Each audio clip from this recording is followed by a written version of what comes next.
Ratu Katolik, Ratu Dunia, Ratu Neraka Jahanam. Siapa dia? Kita saksikan. Si Bella kemudian berhasil merebut Andalusia. Sebenarnya yang kejamnya itu adalah umat Islam dan Yahudi pada saat itu dikasih dua pilihan. Pilihan pertama adalah dibaptis atau dipaksa masuk ke dalam Katolik, atau kalau nggak mau pilihan keduanya ya dibunuh. Heran ya, kok bisa ada orang sejahat itu gitu. Tapi selamat ya Bel, kamu bukan hanya jadi ratu di dunia, tapi juga jadi ratu di neraka jahanam. Yang menghina dan menghujat kepausan dan juga pembantaian ditaruh di pintu tuh, di pintu. Yang ini Santo Dominik ya. Kita klik. Ini kepada terutama saudaraku Kristen dan Katolik yang jamaah awam ya. Anda diracuni oleh pemahaman yang mengatakan Islam itu zalim, Islam itu kasar, keras, membenci orang Kristen. Itu Anda diracuni. Kenapa? Yang jahat itu pimpinan pendiri gereja Kristen. Mereka nggak suka kalau ada orang menyembah satu Tuhan, apalagi namanya Allah. Orang dipaksa makan babi, itu dari zaman dulu, dari zaman Yahudi, Ustaz. Ya. Lalu mereka bilang, kami terzolimi, kami tidak bisa dirikan. Itu taktik lama itu. Itu taktik udah beribu-ribu tahun itu. Dari 1200, 1300 tahun yang lalu udah, ya itu taktiknya. Mereka yang bunuh orang, mereka yang zolim sama orang, lalu bilang gini, aduh kami nggak bisa beribadah, begitu. Taktiknya mereka itu, Iya. begitu. Jadi sekali lagi, potret Isabella dan Ferdinand adalah potret yang jelas tentang ada orang-orang yang mengaku Kristen padahal mereka jahat. Mereka memframing Islam itu adalah ajaran teroris, agama teroris, agama kejam. Tapi ternyata ketika dilihat jejak digital tidak bisa bohong. Jejak digital itu kejam karena tidak bisa disembunyikan. Nah, ini umat Islam mulai berani bicara karena cara memojokkan umat Islam itu terus-terusan. Mereka memframing sebagai korban, playing victim. Ya, mereka berpura-pura dianiaya, memframing umat Islam yang kejam. Tapi ketika dilihat sesungguhnya, mereka adalah orang-orang yang kejam dan jejaknya tidak bisa disembunyikan.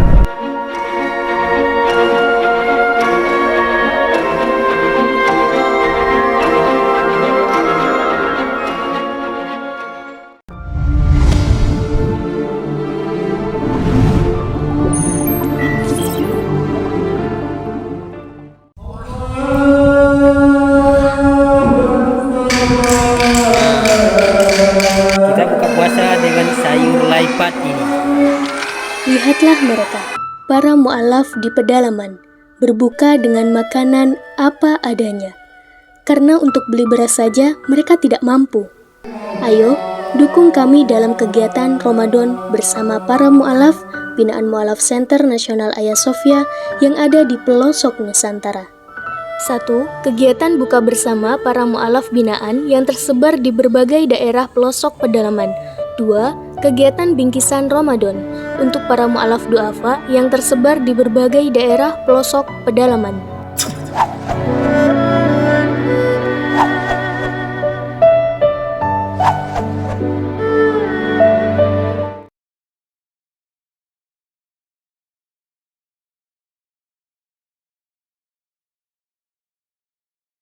Bismillahirrahmanirrahim. Assalamualaikum warahmatullahi wabarakatuh. Waalaikumsalam warahmatullahi wabarakatuh. Alhamdulillah, kita pada siang hari ini rombongan Ustaz. Insyaallah. Kita Surabaya bersama misionaris nomor 1 di Asia.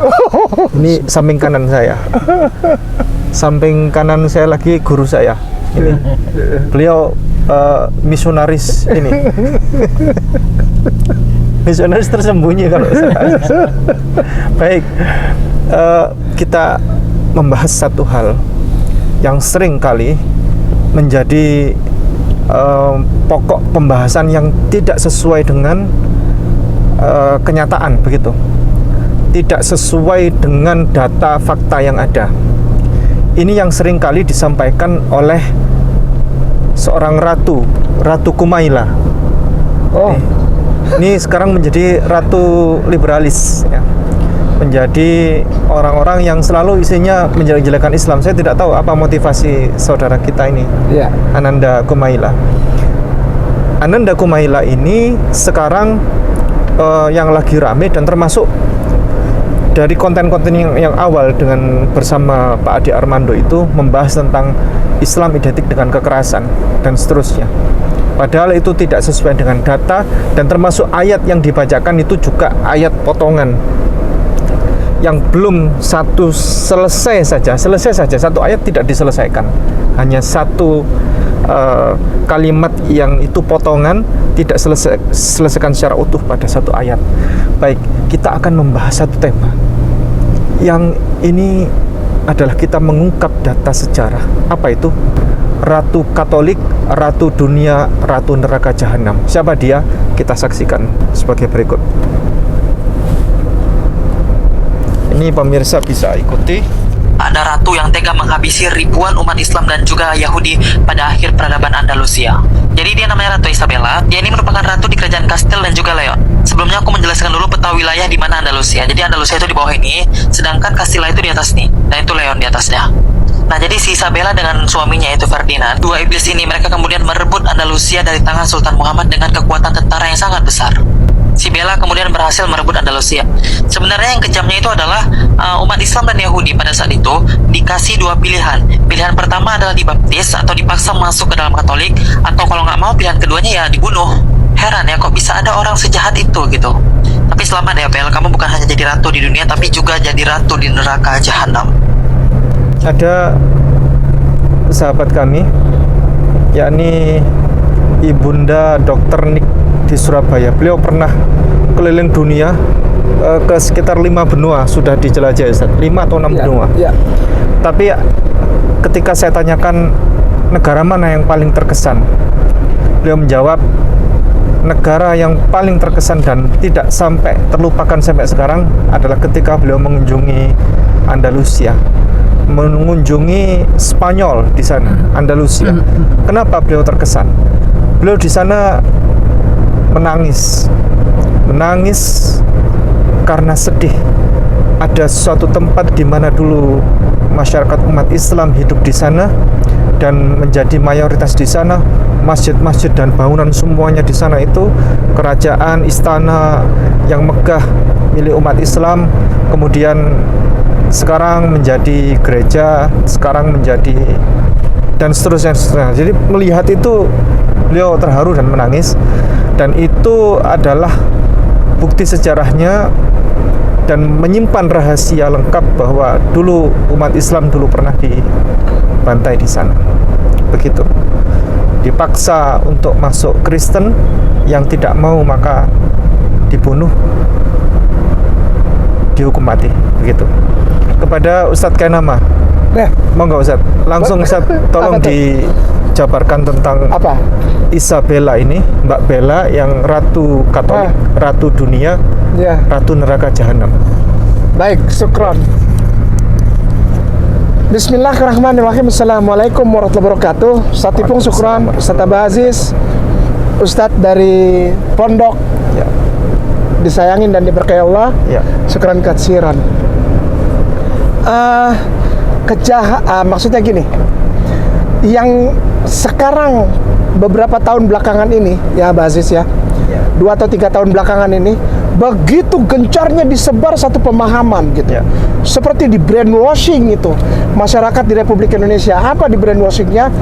Islam itu kalau semakin orang taat kepada Islam, semakin fanatik dia, maka dia adalah calon teroris.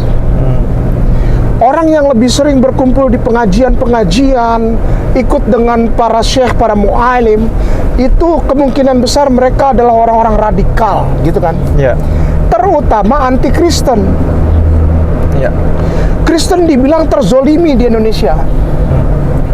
Terzolimi, minoritas, tidak bisa dirikan gereja, terus dihina-hina, dihujat Tuhannya.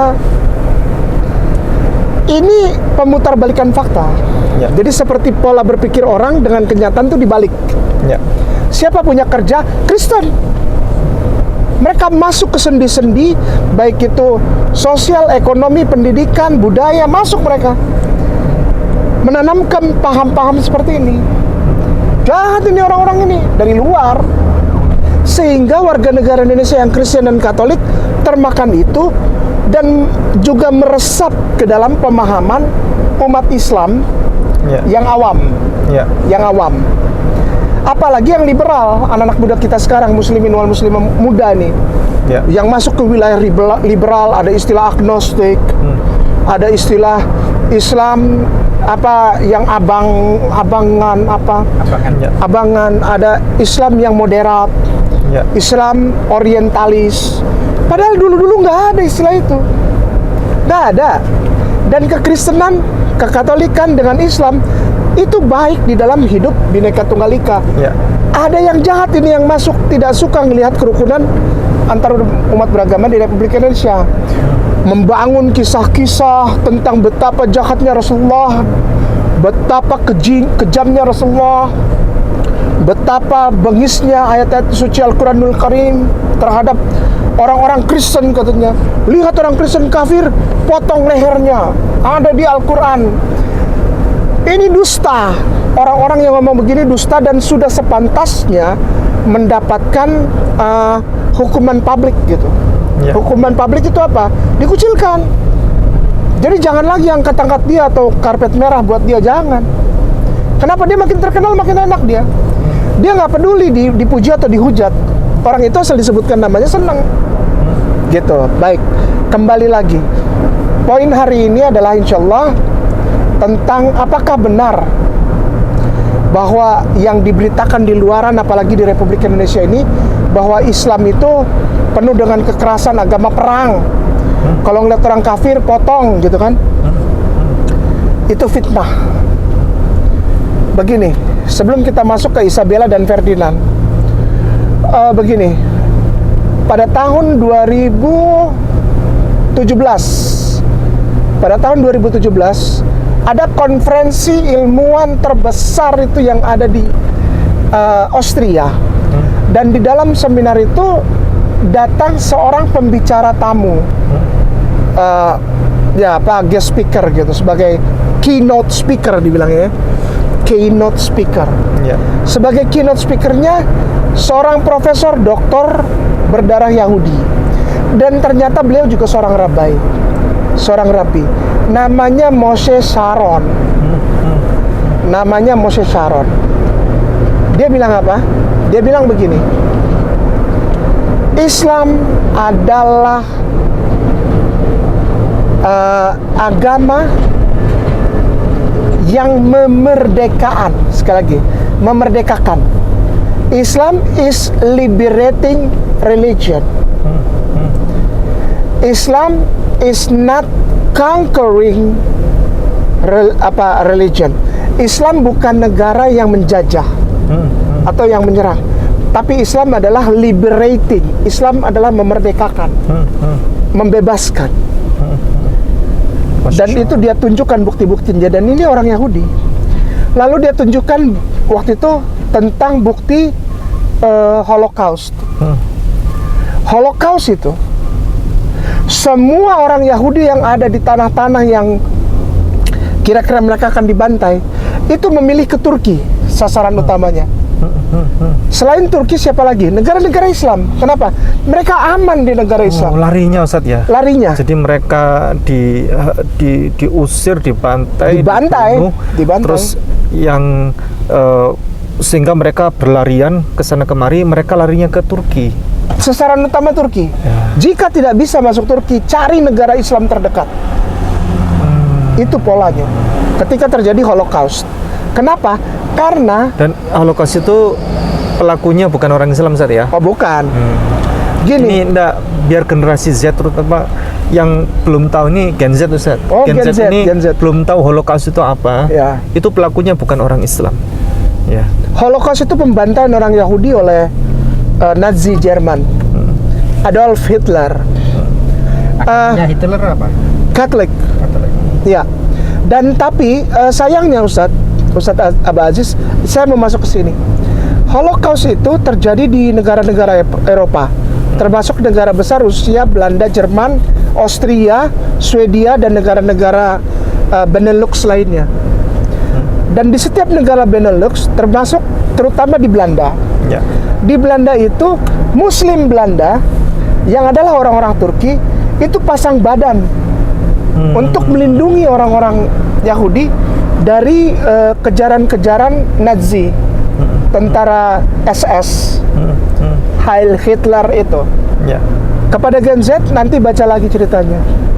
Begini, salah satu contohnya adalah kejadian di Rotterdam waktu itu, kejadian Rotterdam. Ya. Jadi kalau kita buka buku sejarah tentang Holocaust, ada orang-orang Yahudi di Rotterdam. Mereka dilindungi oleh seorang syekh Muslim di Rotterdam. Lalu semua anak-anak Yahudi yang datang situ, perempuannya dipakein jilbab, Ustaz. Dipakein jilbab kecil, laki-lakinya dipakein gamis. Orang Nazi itu masuk ke rumah itu dan mereka bilang, kamu bohong, kamu melindungi Yahudi.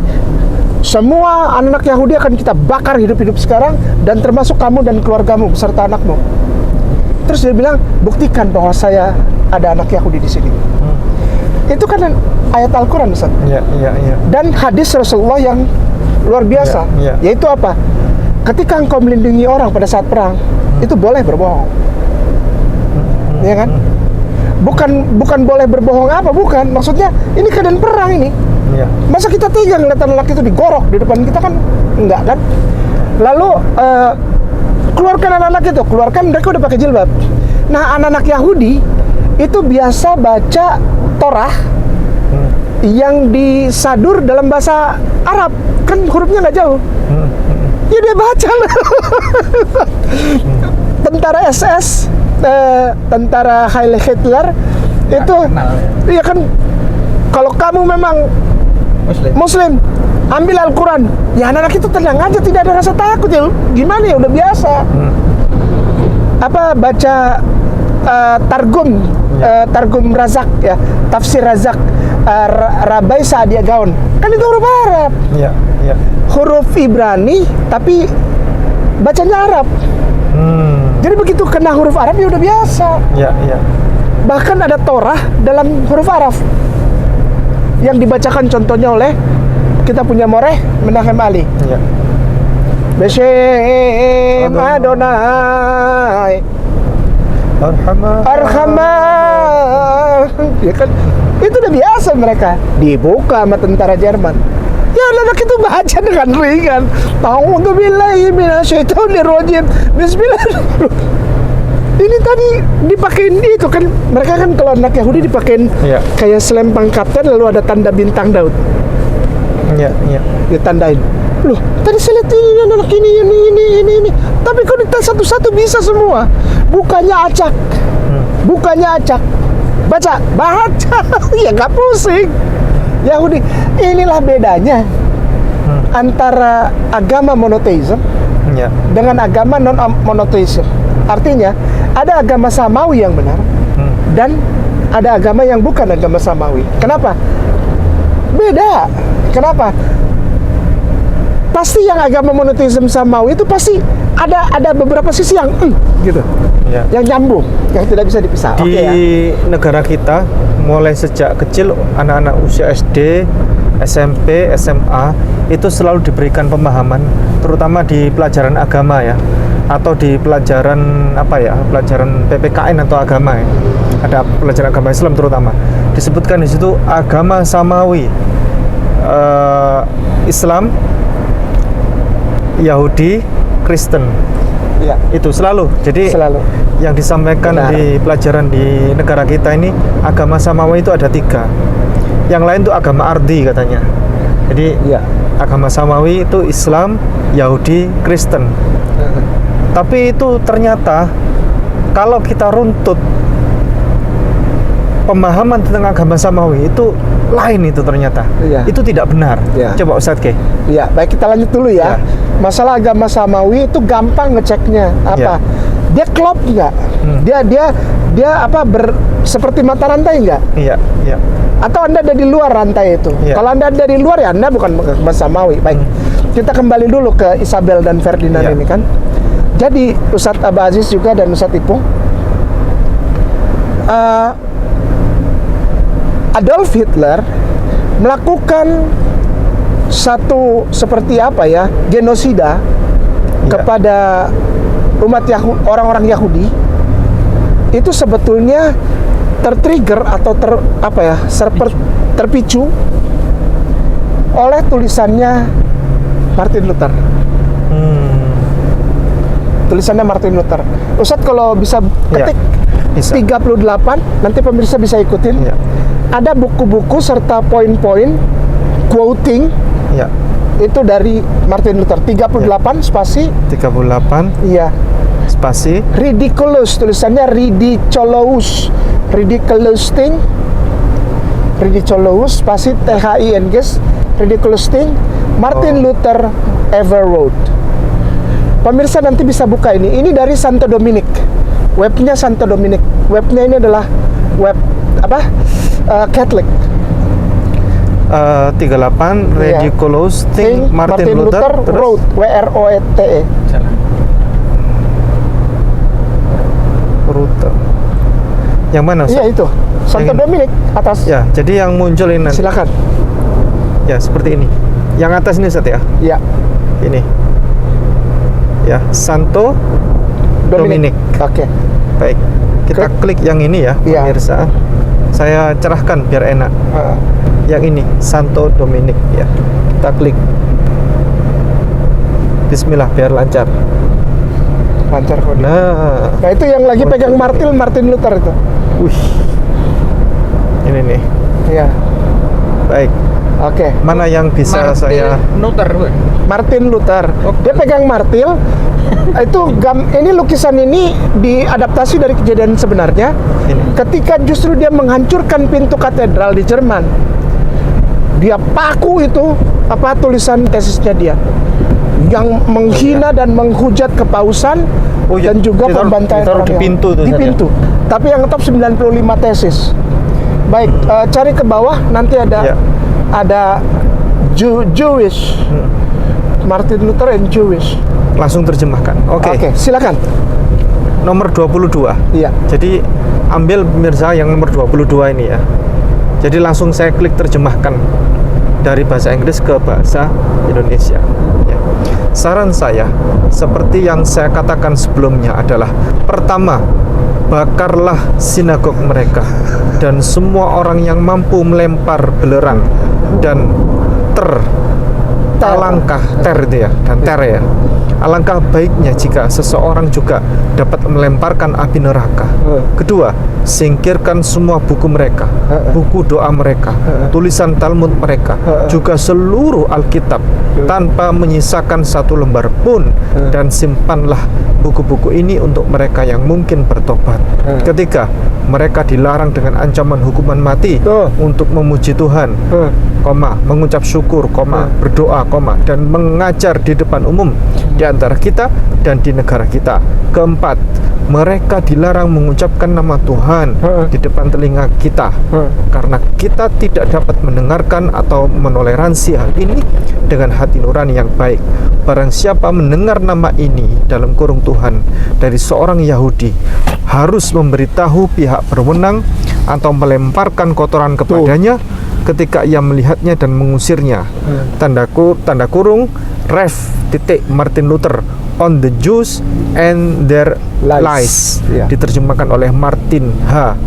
Bertram, Fortress Press, Pers ya, tahun 1955, tutup kurung 23.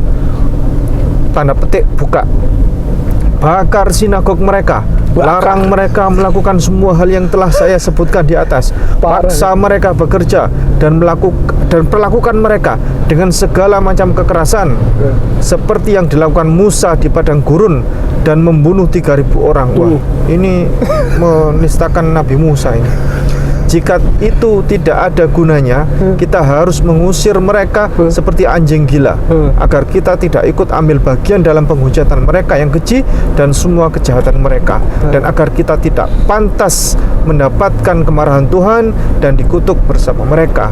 Saya telah melakukan tugas saya. Biarkan semua orang melihat bagaimana dia melakukan tugasnya. Saya dimaafkan.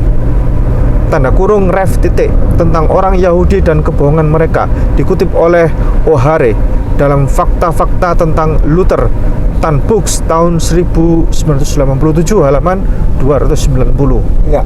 24. Jika aku harus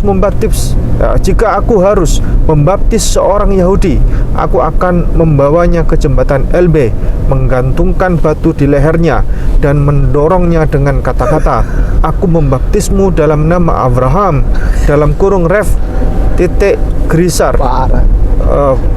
Luther volume 5 ya, page-nya 413, tutup kurung. 25. Orang-orang Yahudi layak digantung di tiang gantungan 7 kali lebih tinggi dari pencuri biasa, dalam kurung ref titik Weimar volume 53 halaman 502. Nomor 2 sekarang, naik ke atas. Nomor 2. Iya, nomor 2. Ini, Nah, ini ke sebentar, bawah. Zat. Ini sampai ada berapa? Itu cuma sampai 22 Iya. sampai 25. Oke. Nomor 2 sekarang. Ini yang tesisnya ini, Martin Iya, Luther. iya. Ini kok sampai 38 Ustaz ya? Iya, kan tidak semua. Ini yang the worst-nya, yang terburuknya.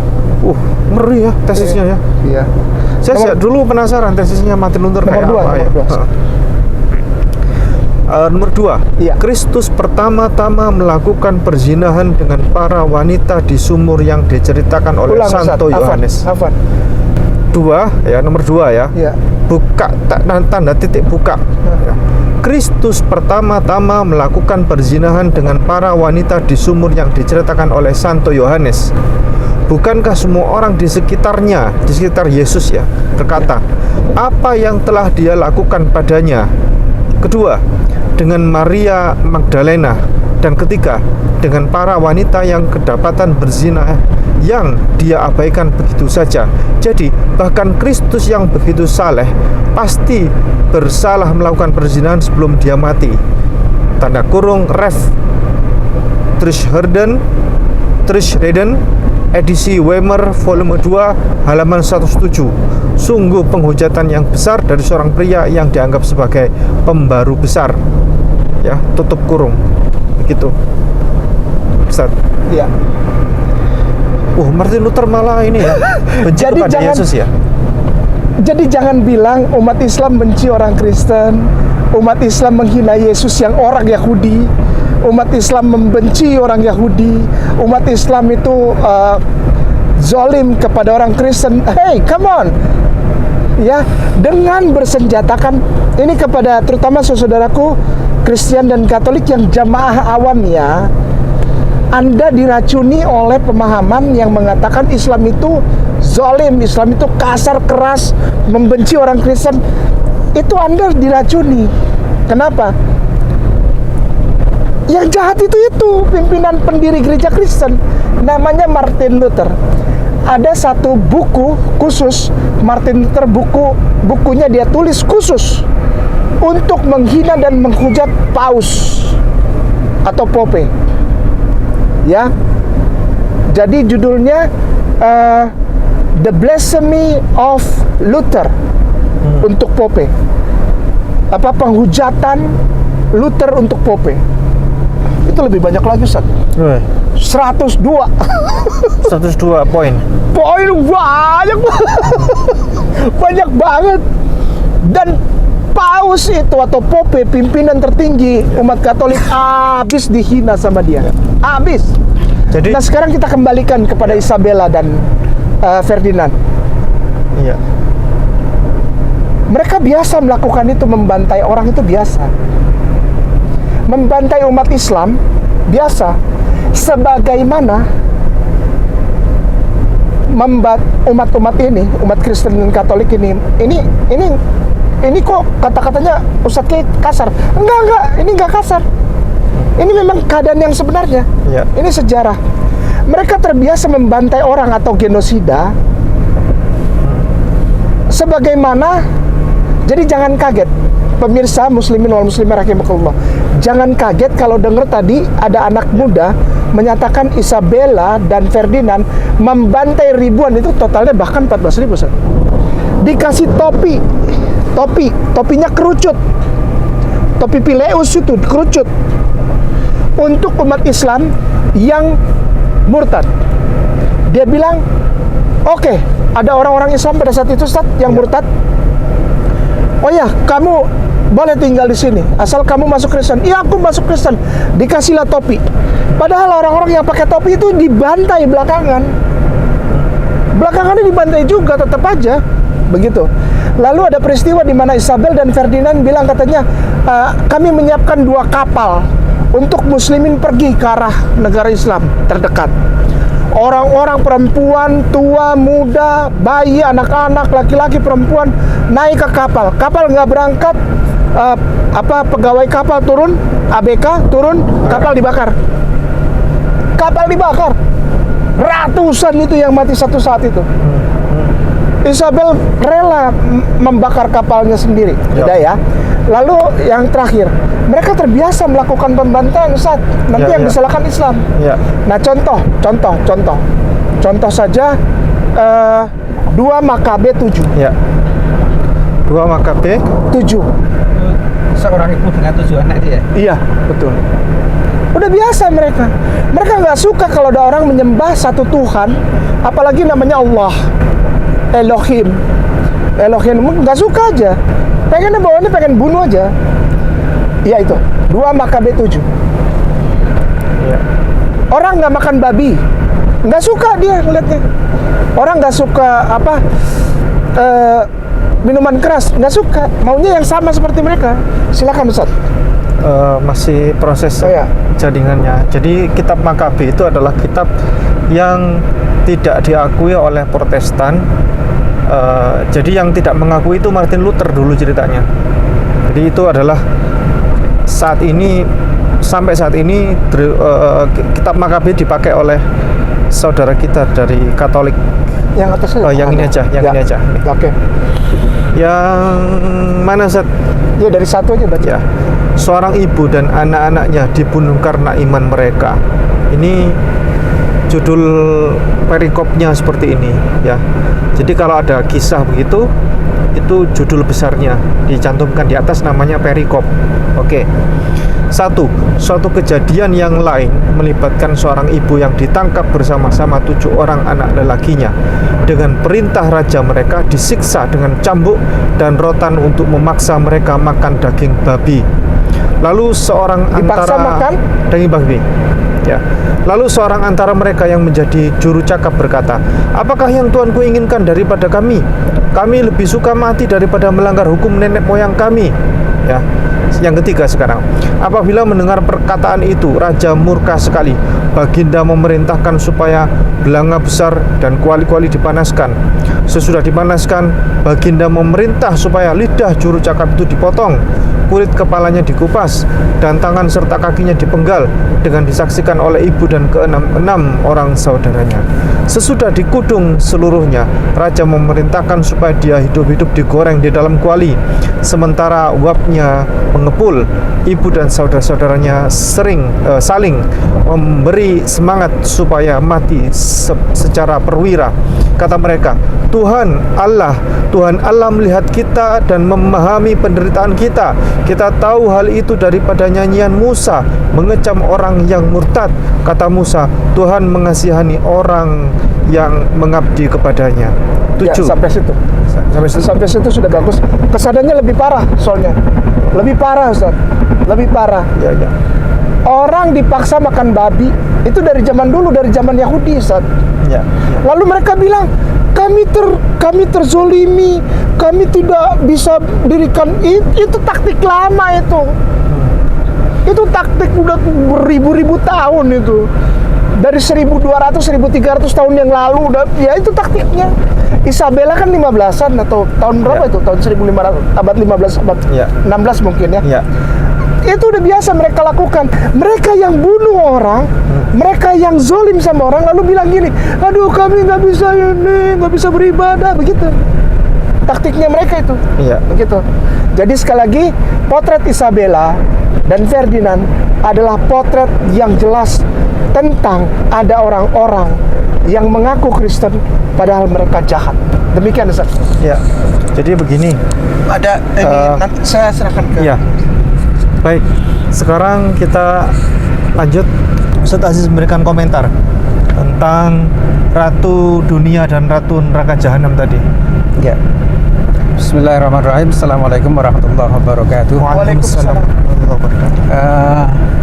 Kita ini bersyukur menjadi umat Islam, dan yang belum Islam coba pelajarilah Islam, karena ajaran Islam ini sangat kuat ya periwayatannya.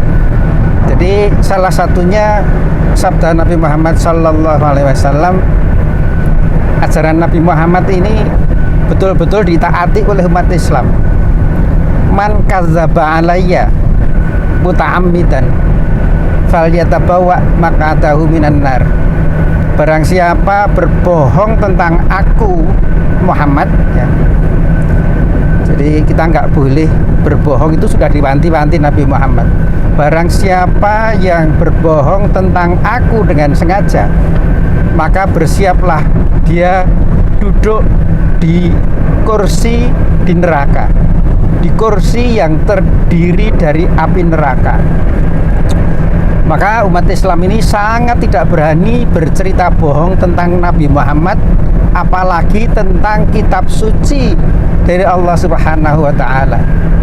Selain kitab suci itu tidak bisa diubah, itu menjadi sebuah ketakutan besar bagi umat Islam mengubah ayat-ayatnya. Berbeda dengan yang terjadi di saudara-saudara Kristen, Katolik.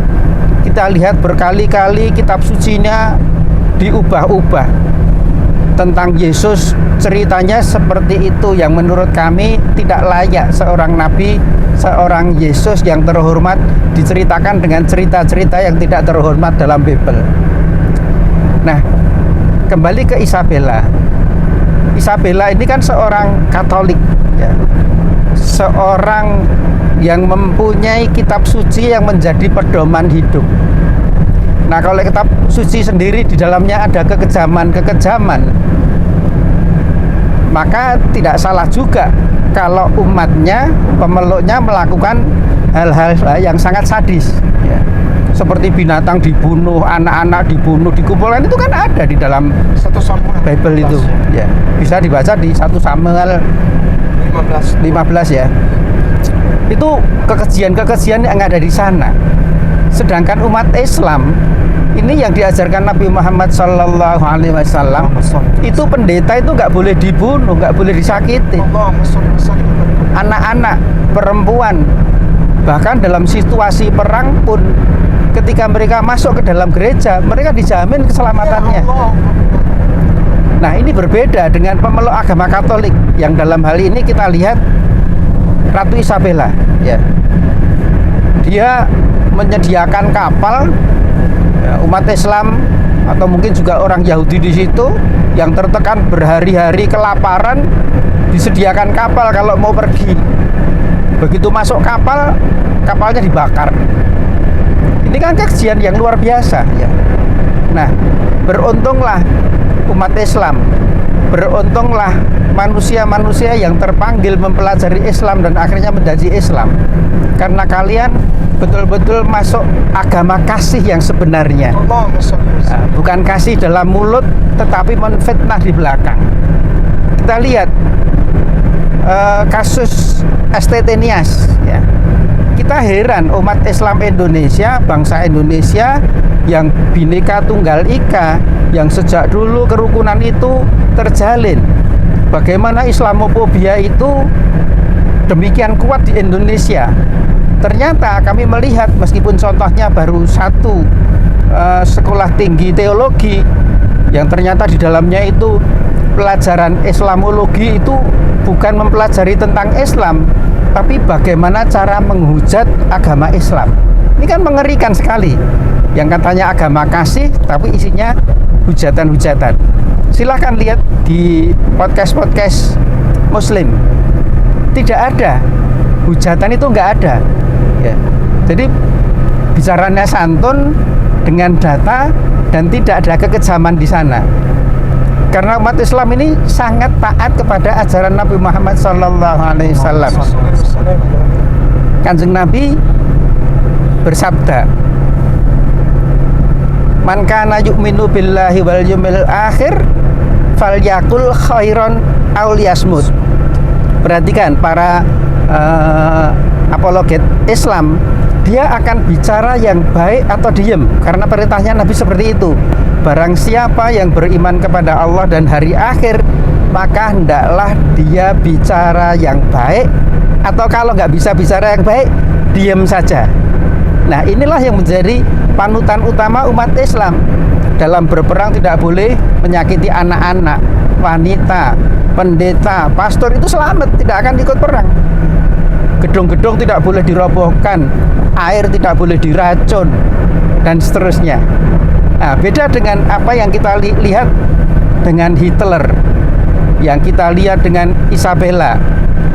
Meskipun dengan biaya ribuan triliun mereka memframing Islam itu adalah ajaran teroris, agama teroris, agama kejam. Tapi ternyata ketika dilihat jejak digital tidak bisa bohong. Jejak digital itu kejam karena tidak bisa disembunyikan. Nah, ini umat Islam mulai berani bicara karena cara memojokkan umat Islam itu terus-terusan. Mereka memframing sebagai korban, playing victim. Ya, mereka berpura-pura dianiaya, memframing umat Islam yang kejam. Tapi ketika dilihat sesungguhnya, mereka adalah orang-orang yang kejam dan jejaknya tidak bisa disembunyikan. Nah, nanti pelan-pelan akan nampak sekali. Sebenarnya yang kasihan adalah umat Kristen Katolik yang di grassroots, ya. Yang di bawah ini nggak tahu apa-apa. Mereka cuma mendapatkan brainwashing oleh para pendeta yang mempelajari Islamofobia, di brainwashing sehingga yang muncul di podcast itu ketika mereka bertanya kepada apologet Islam, pertanyaannya adalah Islamofobia yang di framing mirip seperti yang ditemukan pada Sekolah Tinggi Teologia Nias, ya. Nah, kita nggak bisa mengatakan bahwa yang lain seperti itu, tapi kan mereka juga hampir sama belajarnya kan dari bule-bule yang Kristen maupun Katolik yang memframing Islamofobia. Jadi saya melihatnya Ratu Isabella itu adalah penganut sebuah agama yang di situ memang ada kekejaman. Kalau tidak salah, saya juga pernah melihat di situ cara mutilasi pun ada. Ya. Allah. Cara mutilasi itu ada di dalam kitab yang saudara-saudara Kristen Katolik pelajari. Maka salah satu yang membuka apa yang disembunyikan dengan tulisan yang sangat kecil. Selama ini kan Alkitab atau Bible itu tulisannya sangat kecil sehingga susah dibaca. Tetapi ketika teknologi mulai maju, ada PDF, ada internet, orang bisa membaca lebih leluasa dari depan, belakang, dan seterusnya. Maka kelihatan di situ bagaimana Yesus di framing jahat. Yesus sendiri pun di framing jahat. Dia mencuri keledai, dia berkata tidak sopan kepada ibunya, dia mengutuk pohon yang tidak punya salah apa-apa. Ini kan framing jahat terhadap Yesus itu sendiri. Belum lagi framing jahat terhadap Daud, terhadap Ibrahim, terhadap Adam, bapak moyang kita itu pun di framing jahat. Nabi Lot, semuanya di framing jahat. Maka kepada saudara-saudara umat Kristen Katolik, pelajarilah Bible Anda dengan sebaik-baiknya. Pelajarilah Alkitab Anda dengan sebaik-baiknya sebelum Anda meninggal dan tidak bisa balik lagi untuk memperbaiki status Anda. Pelajari benar baik-baik. Di situ ada ajaran mutilasi, ajaran kekejaman, hal-hal yang tidak baik dibaca oleh anak-anak di bawah umur. Nah, kalau itu tetap Anda pelajari, kemudian Anda tetap ada di situ, ya kami berlepas tangan, karena kami Ustadz Kenama, Ustadz Ipung itu sekedar menyampaikan, tidak ada rasa benci bagi kami, karena bagi kami kematian adalah jalan yang tercepat menuju surga. Kami tidak ada urusannya apakah Anda mau masuk surga atau masuk neraka seperti Isabella, sang ratu jahanam. Kita sekarang menuju ke Pondok Pesantren Al-Islah Bondowoso, dan ini alhamdulillah sudah nyampe Pasuruan. Kita menuju ke Probolinggo. Nanti kita bertemu dengan masyarakat kaum muslimin di Pondok Pesantren Al-Islah Bondowoso. Barakallahu fikum, jazakumullah khairan. Assalamualaikum warahmatullahi wabarakatuh. Ini spesial buat Mbak Putri. Mbak Putri dapat hadiah parfum mereknya Aya Sofia. Masya Allah, Ya. terima kasih banyak.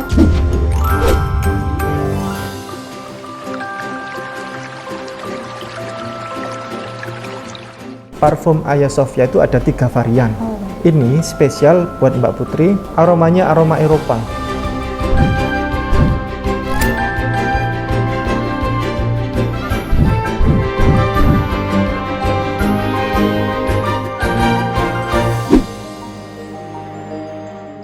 Ini dari tampilannya aja udah lucu ya. Coba kasih. Coba. Manis, aromanya manis. Aku baru sih cium aroma yang kayak gini. Baru. Manis, iya. Kalau misalnya untuk dapat parfum ini nanti bisa di nomor hotline kami ada, atau bisa di Shopee atau di Tokopedia. Nah, silahkan.